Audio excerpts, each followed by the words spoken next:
ndị ụka ji aghụghọ wee buatara anyị ụka aghụghọ a ka ụka ejikwa megịnị kụzi eziokwu adọzie. So ife nchi mechie okwu a bụ onye alaghachi azụ fee chi nna gị ha dịka anyị gegara na akwụkwọ dị iche iche malụchi gị ha sịrị na-efe alụsị obi alụnaghị mmiri asụrụ na-eme dibịa obi alụnaghị mmiri ọ bụrụ na Sọl eji ebe dibịa onye agwa na ya mejọrọ Chukwu. 1 Samuel 28 from verse 1 ekuo ya about the death of gịnị Samuel. Onye sị gị na nna gị nwụrụ ọgbabere n'igwe asị ọ dịka ọ nọ n'igwe ntụ jee gụọ ya. That's why Paul ji wee kwe na Acts of Apostles 24 verse 14 ọ sị I will worship the God of my ancestors. Tobi Chineke anyị ụka na ego inwe ego ịmanụ Chukwu n'ụka ịbụ ogbenye ịmanụ Chukwu n'ụka. Hello my brothers and sisters, my friends and my well-wishers. Abrọkwande create well n'afọ is still your biggest G MC Ekesin Oke Osisi. Anyị bụrụ mata ọzọ n'uhuruchi nke taa kpọmkwem Igbo onye ma na-ege ntị asaa dị mma asatọ dị mma ma nke onye chịrị ya zeruo dịka ise soyela anyị echefukwana ka ije na our YouTube channel and subscribe. Go to our Instagram and Facebook page and follow us MC Ekesin Oke Osisi ka anyị na-ewetara gị ya ebe ọ na-adị gị mma. Dịka ise kiri ihe onyonyo a onye ụkọchukwu a wetara ihe mkpughe banyere omenala n'ala Igbo. Ya bụ ụkọchukwu a o jikwa ohere a wee na-agwa ndị niile bụ ndị kpọrọ onwe ha ụkọchukwu n'ala Igbo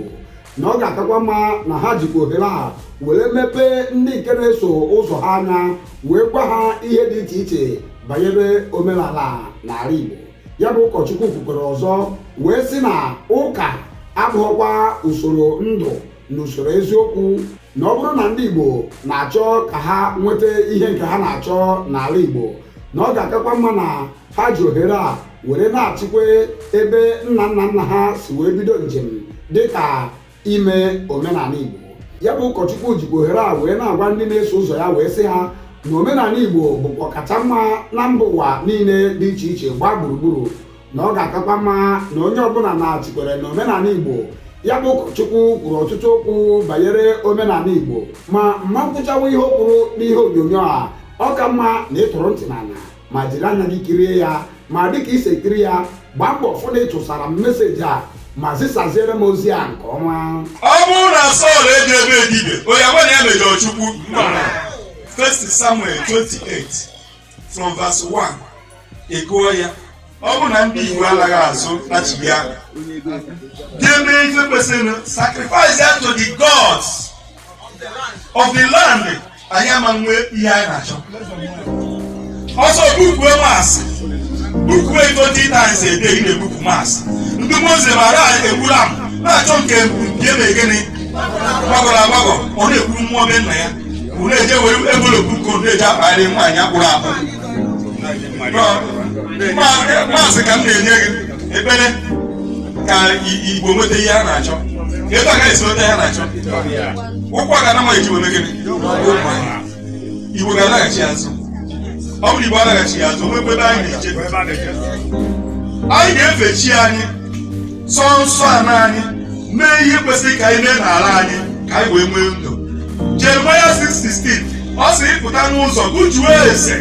kere ụzọ ahụ bụ ụzọ nke nna gị ha mee gịnị soro n'ebe a gị ajụta mkpụrụ obi ya ezumike. Acts of Apostles 24 verse 14 Paul sị nye a ga-ekwupụta nke a nyere ụmụ mmadụ na a ga-efere chi nke nna ya fere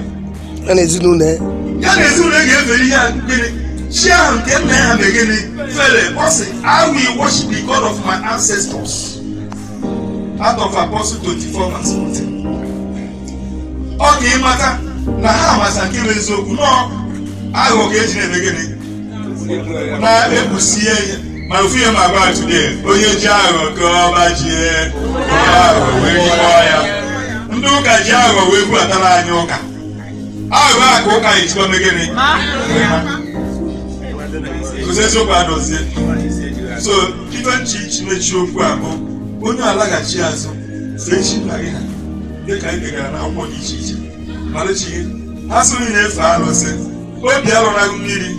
atụ na-eme dibịa oge ya gbara mmiri ọ bụrụ na Sọl eji ebe dibịa onye agwa na ya mejọrọ Chukwu. 1 Samuel 28 from verse 1 ego ya about the date of gịnị Samuel. Onye sị gị na nna gị nwụrụ ọgbabere eluigwe asị ọ dịka nọ n'igwe ntụ ya gụọ ya 1 Samuel 28 ka ị mara ebe Samuel si wee bilite ọnụụgwọ afọ ogogo Chineke osi onye nrịta iwe gụọ ya mgbe nwaanyị na-agba afa Sọl si ya onye ka ị fụrụ na-ebilite ọsị na onwe onye yi uwe ọcha si na na-emegene na-ebilite ọnwa Samuel ka e Samuel gbaziri elu maka nisa nna ha nwụrụ ọnwụgwọ nna ya nwa ọnwụgwọ ọ ka ya bịa na mmụọ na-ezighị ozi. Samuel pụtara n'ụgbọ afọ wee zie Sọl ozi wee sị ya ka ihe ibeleba ime gịnị inye m nsogbu ebe Chineke gbapụtara ya azụ n'ihi na a sị gị ga-akụmọdeti ndị ile nọ na obodo esi na ndị ahụ ndị ọgọ mmụọ chụsịsịa ha fortune tellers ndị nke a chụsịsịa ha Chineke okpuchi anya gị ọsị ya for that n'ihi eme gịnị na gị nọ n'ezi ụlọ onye eme gịnị ga-abịa ebe a nọ sọlfeti onye so na eluigwe amaka ka a gbara egbe pasọ ụzọ were ọsọ ka ebe ọ na-agbara ọsọ ebe ọ so na eluigwe amaka a na-ekwu ka ebe a na-eme ọzọ ekwu ya na-esi ihe ya nri ya ozi ọma na-esi na ọ na-afọ ya ka ọ na-aga na main road nlaghachi azụ fekwa Chike ala nna gị ọ bụ na ihe merie anyị na-ala gị na ogbe ihe mamụrọ ihe bụ nwatakịrị sa bụrụ kpakarịba mkpụrụ nke nna ha kpagharịala abụ m onye ọjọọ ọ bụrụ na m bụ mmụọ gị nna nkịta eme m ife ọjọọ mana ihe bụrụ mmụọ ndị mba ọzọ na-akpagharị. That's why Paul ji wee kwe na Acts of Apostles 24 verse 14 ọ sị I will worship the God of my ancestors. Tobi Chineke anyị ụka na ego inwe ego ịmanye Chukwu n'ụka ịbụ ogbenye ịmanye Chukwu n'ụka believe it or not. Ọ bụrụ na ndị a na-agwa ụmụ anyị eziokwu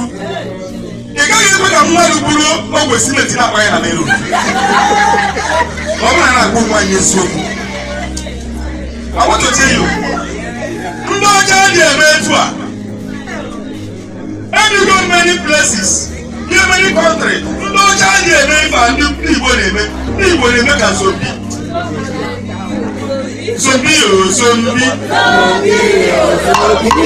zombi o zombi zombi o zombi zombi no go marry unless the pastor tell am to marry. Zombi o zombi zombi no go eat unless the father tell am to eat. Zombi o zombi zombi no go move unless the man of God tell am to move. Zombi o zombi zombi o zombi zombi o zombi. Ofe na-egwute m onwe na ụfọdụ ndị nọ n'ife a ma nke bụ eziokwu ụmụ nke bụ eziokwu gwana all status are status all status are status.